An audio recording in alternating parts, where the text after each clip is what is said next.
OP Chaudhary ने आपको बता दी 1,47,500 करोड़ का बजट जो है वो पेश किया है। बजट की थीम अमृतकाल की नींव पर यहां पर रखी गई। सरकार ने ये बजट आज जो है अपना पेश कर दिया है। तो ये बड़ी बातें भी आपको दिखा रहे हैं। इन्वेस्ट छत्तीसगढ़ का आयोजन होगा, तो आखिरकार जिसका इंतजार किया जा रहा था वो हो चुका है और छत्तीसगढ़ का बजट भी पेश हो चुका है। शायद सरकार के पहले बजट में राज्य की जीडीपी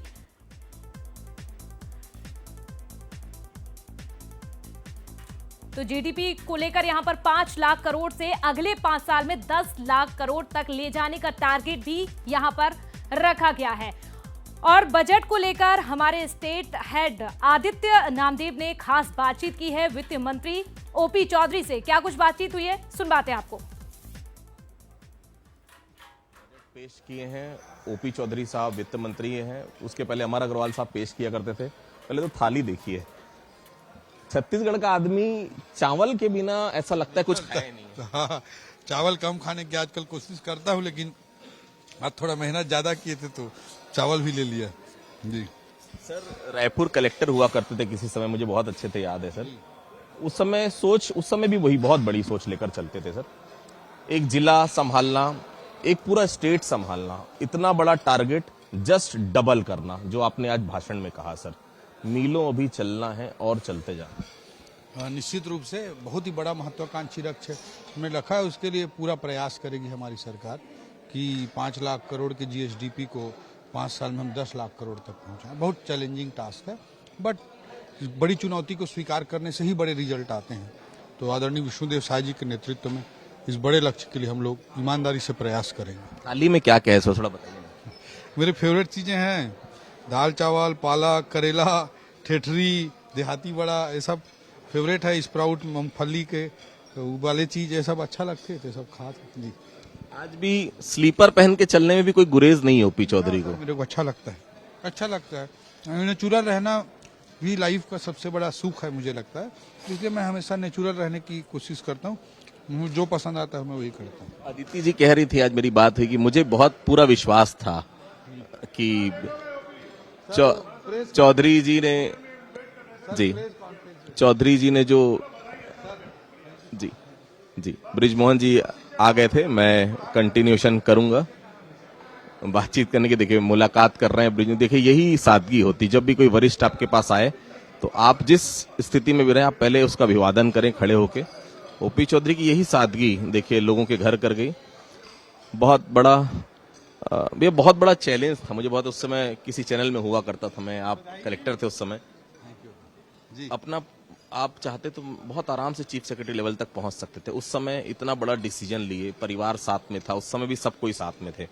पहली बार आपको अप्रत्याशित जो आप सोचे थे वो प्रत्याशित नहीं हो पाया, जीत नहीं मिली, मन उस समय डगमगाया नहीं। राजनीति में मैं जब आया तो हार जीत कोई क्राइटेरिया नहीं था। खरसिया से मैं चुनाव लड़ा, जहां हमारी पार्टी कभी भी इतिहास में आजादी के बाद चुनाव नहीं जीत पाई थी। तो आई वाज मेंटली प्रिपेयर्ड कि मैं चुनाव हार सकता हूँ। पॉलिटिक्स में आने का डिसीजन कोई हार या जीत को ही देखकर नहीं लिया जाता। राजनीति एक लंबी यात्रा होती है, और उस लंबी यात्रा के लिए मैं पार्टी के काम करने के लिए मोदी जी के नेतृत्व में जो एक महायज्ञ पूरे देश में चल रहा है, उसमें आहुति देने के लिए मैं राजनीति में आया हूँ। तो हार जीत चलता रहता है। That was not my agenda. गढ़बो नवा छत्तीसगढ़ ये पुरानी सरकार का नारा था। आपने शुरुआत किया कि गढ़बो नवा छत्तीसगढ़ ने बोरवो छत्तीसगढ़। इन्होंने बोरवो छत्तीसगढ़ कर दिया। हम गढ़बो से पहले करबो पर ध्यान देंगे, ये मेरी बात थी। सर, डिजिटलाइजेशन पे भी बहुत ध्यान देने की आपने बात की, और आज के वक्त की जरूरत भी है। हालांकि नेटवर्क की बहुत सारी दिक्कतें हैं हमारे प्रदेश में, बस्तर, सरगुजा के कई, कैसे दुरुस्त होगी सर? ये सब निश्चित रूप से अभी बस्तर में आप देखे होंगे कि पिछले 8 हफ्ते की हमारी सरकार है, 8 हफ्ते में 72 मोबाइल टावर लगे हैं। तो कमिटमेंट है विष्णुदेव साय जी की सरकार का अच्छे कामों के लिए, और वो दिखेगा रिजल्ट। भगवान राम को लेकर भी काफी कुछ योजना में है। ये निश्चित रूप से भगवान हमारी संस्कृति के शुरुआत भी आज के बजट भाषण और बजट में आने के पहले भगवान राम के मंदिर से हुई थी। हाँ, निश्चित रूप से हमारे सबसे बड़े प्रेरणा पुरुष हैं। हम राम राज्य की परिकल्पना रामचरितमानस में देखते हैं। गुड गवर्नेंस उसका उससे बड़ा उदाहरण दुनिया में कहीं नहीं हो सकता है। तो राम हम सब के प्रेरणा पुरुष हैं, हमारी संस्कृति के रग रग में राम है, और छत्तीसगढ़ के तो भांचा हैं भगवान श्री रामचंद्र जी। इसलिए छत्तीसगढ़ की जनता जनार्दन की आस्था और विश्वास के अनुरूप इस बजट में रामलला दर्शन योजना के लिए 35 करोड़ रुपए का प्रावधान किया गया। महिलाओं के लिए बहुत कुछ घोषणा में है, पुरुषों के लिए है, यूथ के लिए है। सवाल वही है कि सर किसानों के लिए इतने बड़ी मत देने के बाद, महतारी योजना में इतना बड़ा पैसा देने के बाद, जो इंफ्रास्ट्रक्चर की हम बात करते हैं, जिसके लिए आपने भी, आप जाने जाते हैं, जिस तरह से आपने दंतेवाड़ा को स्टेब्लिश किया, सर इंफ्रा के लिए पैसा कहाँ से आएगा? हम गवर्नेंस लाएंगे, टेक्नोलॉजी बेस्ड गवर्नेंस और रिफॉर्म से टैक्सेस में रिफॉर्म करेंगे। हमारी सरकार का कमिटमेंट है। हम अच्छे चीज़ों के लिए अच्छे सुशासन स्थापित करेंगे, तो हम मानते हैं टैक्स बढ़ेगा। बहुत बहुत शुक्रिया सर।